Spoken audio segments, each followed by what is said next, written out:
Hey everyone, Eva Medilek here, and this is the first video that I am doing for 2025.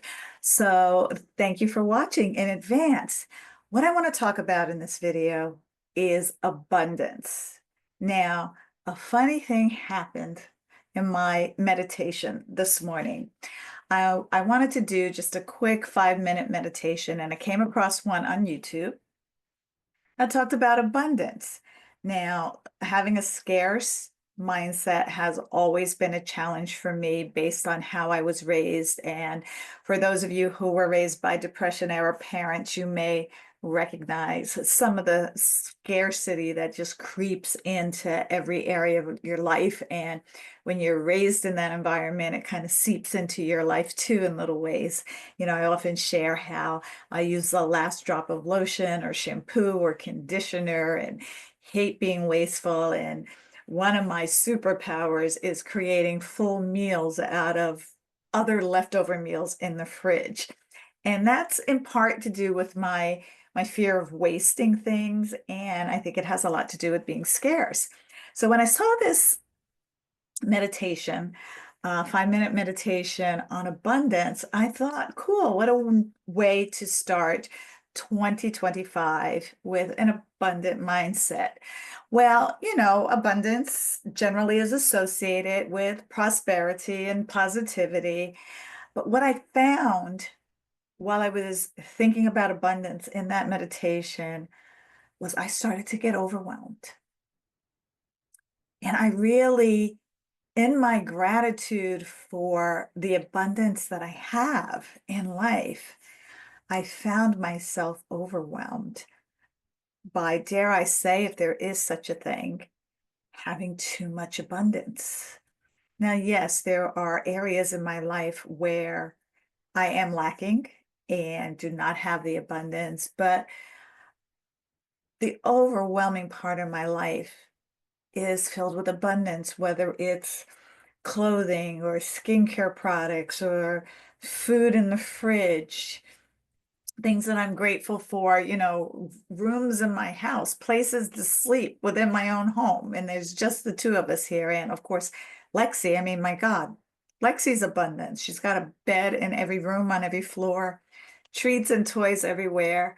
I think you get my drift of abundance. And as I was being grateful for all that I have, I also felt really overwhelmed by how abundance can feel too much, if you will.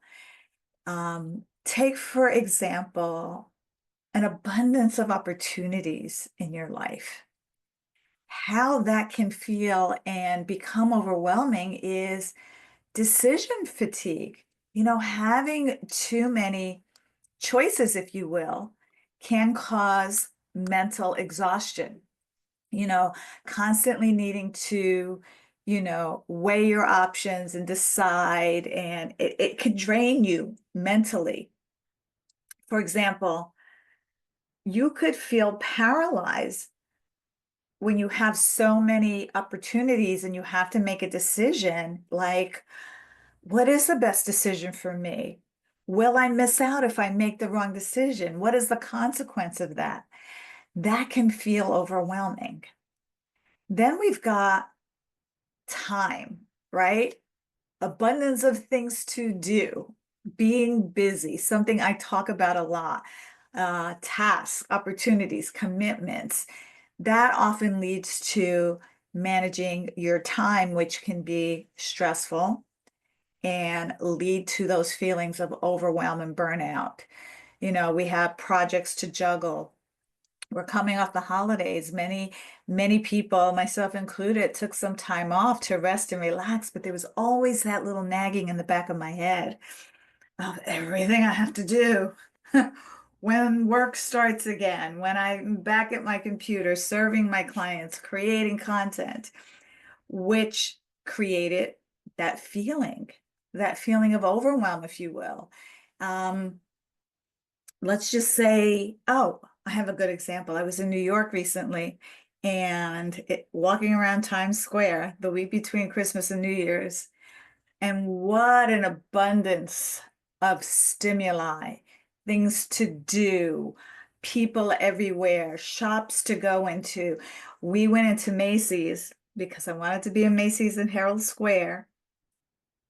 And I was so overwhelmed, not only with the amount of people, but the amount of decisions and choices that you could make when, we had a couple of gift cards and we were going to treat ourselves to something. It was so hard to do. I found myself literally breaking out in a sweat, and I think I just bought something just to get it over with, which I might end up, returning at the Macy's here in California. But oh my goodness, abundance overload. And so my point in sharing with you about abundance overload is to really look for ways to navigate overwhelming abundance. Yes, we are grateful. Yes, we are blessed. Yes, we have food on the table, a roof over our heads, a bed to sleep in, and I wish that for everyone in the world. And with the lives we live today as high achieving professionals and entrepreneurs, we can be overwhelmed with abundance. My framework that I have just kind of simplified a little bit to help you deal with overwhelm and overabundance and move to high performance, if you will, is my CPR framework. The C stands for clarity, the P stands for priorities, and the R is for responsibility of creating and setting and creating and communicating boundaries. We need to manage as high achievers the emotional and the cognitive load of abundance by creating clarity, by being clear being clear of what's important to us, right? Being clear on what makes us happy and being clear on if we're doing things to meet others' expectations or if it's something that we really want to do for ourselves. We get to prioritize everything that's on our quote unquote to-do list, responsibility list. How does this align to my goals, to my priorities?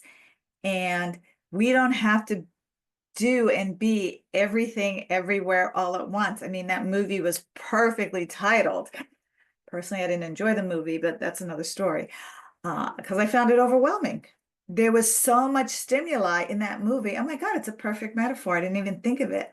If you've ever seen that movie with Michelle Yeoh, Everything Everywhere All at Once, even watching the movie was overwhelming. I didn't know what to follow, where to look, all of the things.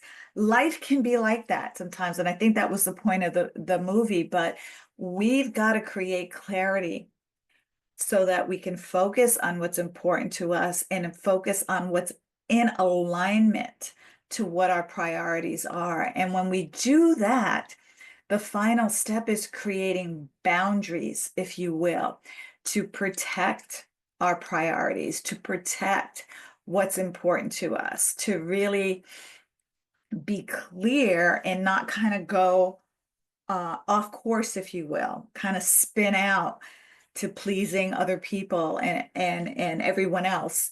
I was listening a little bit to something I found from Oprah on YouTube this morning, and it was about the self-care part, how important it is to put ourselves first, to nourish ourselves, to make our priorities first, to create what we need to create for us before we consume or react and respond to what other people need. And so with that being said, yes, abundance is a blessing and it can also be a curse. And so how do you manage abundance? CPR all day, every day.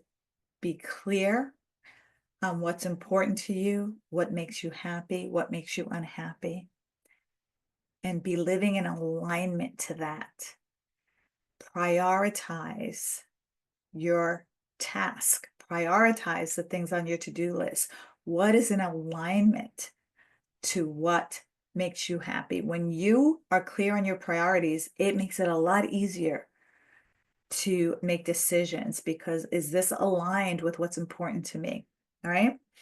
And if it's not, then it's a no. You don't have to do it. Cross it off the list. Not your problem. And then the R. You've got to own the responsibility for setting and creating boundaries so that you can be safe. So that you see, boundaries don't keep people out. Boundaries allow the right people into your life. It doesn't keep things out, it allows the right things in. Keep that in mind when you're taking that responsibility because a lot of us feel guilty for creating boundaries. And look at it this way, you're letting what supports you in and keeping what doesn't out.